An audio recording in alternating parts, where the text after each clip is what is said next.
Hey there, welcome. Today, I want to talk to you about the lessons that I have personally learned in my YouTube channel in the last 30 days. Now, just for some context, I did start this channel back in the fall of 2024. There was a lot of inconsistencies, there was a lot of things that I overlooked, and there was a lot of starts and stops, primarily, I would say, mostly because I wasn't yet really sure about the direction or the purpose for this channel. That is not a lesson I included here, but it's something you should definitely take away. You've got to have an understanding of what is the purpose for this channel. Even if it's a hobby, you still have a purpose and you still have a reason as to why you're doing it. Initially, which I have a video that I will link up here, this channel was geared towards just clients from a lead generation perspective. I decided to make that change, and ever since I did, I have found it a lot easier to come up with ideas and things that I just generally, as a business owner and a founder of my own digital marketing agency, have decided I think others could really benefit from. And I love sharing any of my own learnings. So hopefully you will find this valuable and hopefully, and maybe in some cases, somewhat enlightening.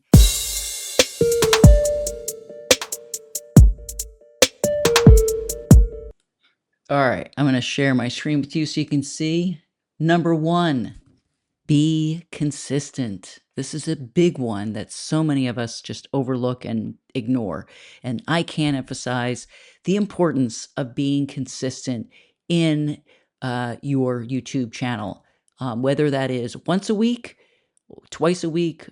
The actual statistics that I've seen from a best practices standpoint is somewhere between 1 and 3 times a week. I know there are many people that put out 3 videos a week, some 2.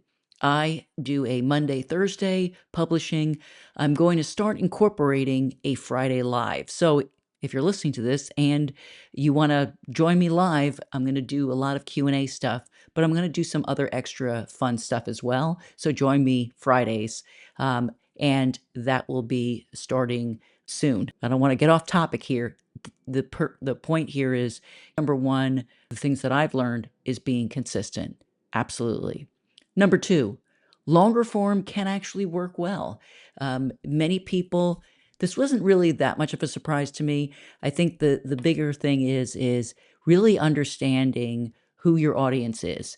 I have seen videos go on for 45 minutes. It was just face to camera and or walk and talk, or it was just the thoughts of the actual YouTuber themselves, just sharing their thoughts, which you have to get really good at because you're just talking to a camera. There's nobody talking back to you. There's nobody interacting with you, unless, of course, you did an interview style, kind of a podcast style where you did a back and forth and just having that conversation, which there are many successful, not only 45-minute, but over an hour, 2-hour videos in many cases. So definitely, if you have not tried longer form, longer than 30 minutes, definitely give it a shot. It may be exactly what your audience is looking for.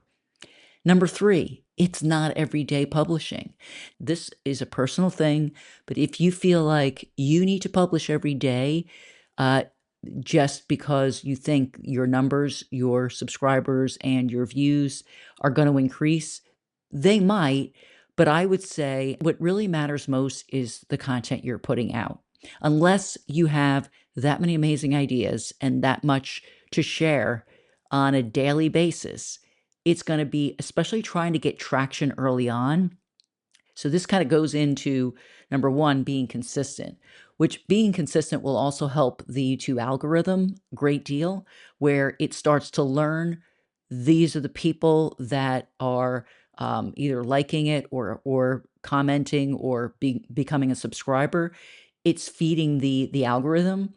It's the same thing with, if I'm publishing every day and I'm not getting any views and no one's really resonating, is it effective? So I think that's a personal choice, but what I learned is I don't have to publish every day. I didn't try to, but I did see someone who I will not throw under the bus, but he was publishing daily. He got to his 1-year anniversary in YouTube, and he didn't seem to have the amount of subscribers or likes or whatever that I think in that time with all of that content that he probably should have had. So I will just leave it to say this isn't a diss on him, but really consider maybe you just don't need an everyday publishing schedule. Number 4, you do you.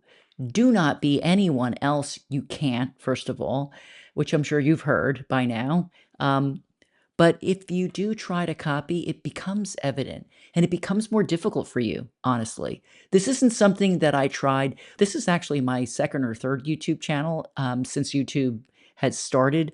And I would say that you do sort of get this thinking of, if my audience is attracted to this other YouTuber, maybe I should take on some of the characteristics of that YouTuber, but I would say not a good idea. I think it's the best thing you can possibly be is you, and really attracting your own audience. And this is another reason why AI won't be able to replicate you. You're a human. Humans resonate with other humans. And so that's why it's so much easier if you can just be genuinely and authentically you. That, by the way, is something I learned from watching some others who are just face to camera, smaller personal brands. I've seen them really skyrocket and really perform well just because they were being themselves. They didn't have any necessarily special interesting talent, but they were just being themselves. And that's really good because it just is a great way to connect with another human. So you be you. Number 5, no fancy studio. Just walk outside, face the camera, or sit in your own studio, whatever that is. No, this was not a YouTube video. I was actually at a local brewery, but it could have been a YouTube video where I'm just sitting there having a conversation with you and talking through some ideas that I have, but that's not what this was. So you don't need a fancy studio. I've seen many, many people just pick up their phone and just go for a walk and just have a conversation. Many, many situations, people just want to be and learn about other people. And so this is something else I learned. You don't really need a fancy studio. You don't need fancy production. In fact, in the last few years, I have definitely seen statistics go way down when things look very polished or professional. It just seems like people aren't really interested. They're looking for the genuine you. Number 6, do not look at your YouTube stats daily. This one is one that I need to practice because it is something I have fallen into. Now, first of all, I love anything having to do with analytics or stats anyway. I just love running tests and comparing some of the metrics. And so this is very difficult for me, and I'm trying to make it a practice, but I would say that this is also kind of like if you're trying to lose weight and you're looking at the scale way too often, hoping for a different result or a faster, speedier result.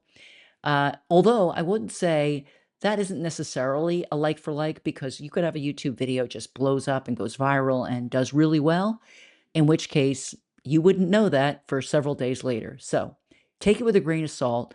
I just think this will probably save your sanity and give yourself a break, but you don't have to look at your stats daily. What I would recommend is every 28 days and every 90 days. You should see a nice growth trajectory in terms of views, subscribers, that hourly watch rate.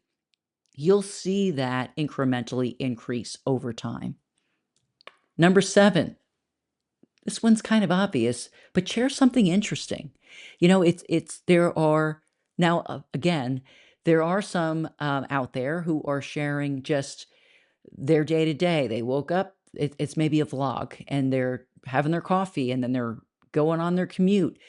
It Okay, but that could be interesting. If it's somebody who, works a job at an advertising agency in Manhattan and they are living in New Jersey, they have to get on the New Jersey Transit train, go into Lower Manhattan maybe, and, start walking up a few blocks, walk into their office. Yes, that could be interesting.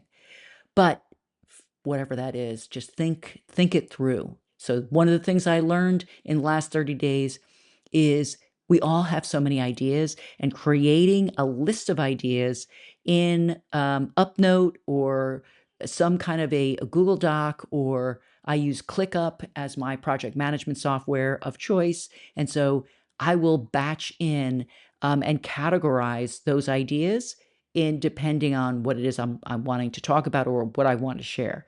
But definitely number 7, share something interesting. Number 8, your thumbnails and your titles do matter. Now, if you've been in YouTube for more than 20 minutes, you already know this. But this is something that, again, after really consistently being inside YouTube on a consistent and daily basis, I have learned the value and the importance of thumbnails and titles. I would definitely recommend doing a little bit of recon so that you can see what are the others that maybe your quote unquote competitors or people in the same niche as you. You don't want to copy them, but you want to see what they're doing. Which of their videos are getting more views, which are more popular, and then just kind of study those thumbnails to see what may be working more. Definitely, I think a face in there seems to be the overriding winner. But again, it depends on the industry, depends on your niche, it depends on what it is you're talking about. So do some research. Keep the text to a minimum on the slide. I have seen slides with 4, 5, 6 words. It's just like overkill or too many elements on the slide. So keeping the text, I try to keep it to no more than 3 words. Try to evoke some level of curiosity and some interest. And so definitely this is a test that will consistently be in play, I can see. And then you got to keep SEO in mind. I mean, this is the second most used search engine, and search and organic reach is found from the ways that you're optimizing the title of your video. So it could be a cute title or curious, but you got to really make sure that you've got some level of search engine optimization kind of packed into the title. It does not need to be the focus, but it should be part of your overall title tag in terms of optimizing.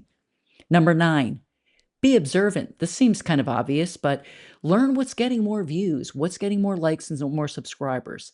It goes kind of to, again, I'm trying not to warn you not to look at this on a daily basis, but you do need to look at your stats. Start learning what's picking up steam, what's getting more interest. And then and I would say definitely more than 30 days because I don't think I have enough data just yet to really kind of flesh it out. I'm starting to see what is becoming more interesting, but I'm going to leave that for my 90-day look back when I'm going to look at 90 days worth of data and content to see what is it that you guys are liking more of, or what is it that you aren't necessarily liking and or interested in watching more than a minute or two of. So that's what I'm going to get smarter on, and that's going to happen over time. But this is definitely something we've really got to be focused and plugged in and be observant. Number 10. Whoops. Number 10. This is actually number 10, but it's number 11. Avoid being the guru or the know-it-all. It really, I've seen, and I will say that I think this is less and less occurring as it was 10 or 15 years ago. This was a lot more the case, but you don't want to try and come off as I'm the know-it-all.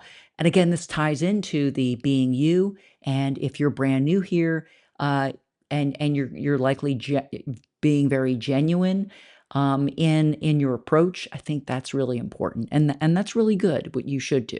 So really, just serve your people.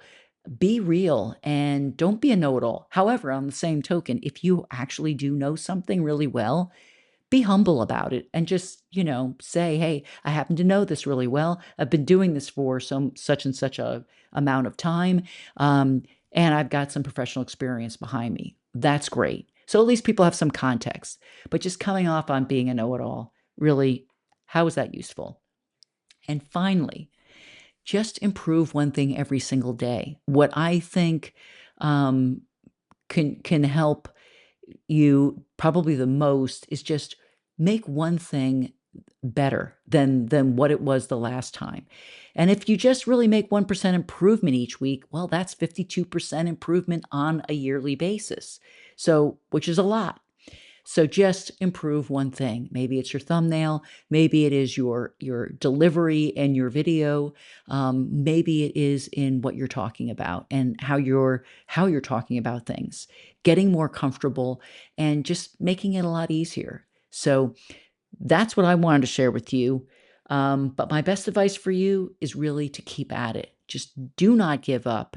This is something that's going to take some time. And I would say for anyone, let's say if it was 15 years ago and you were focused on your blog, same thing applies.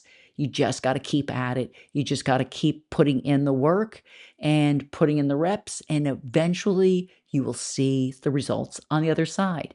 Now, thanks so much for watching. Hopefully all of these or some of these were beneficial to you. But as I said, my best advice is just keep putting something out there and just keep at it.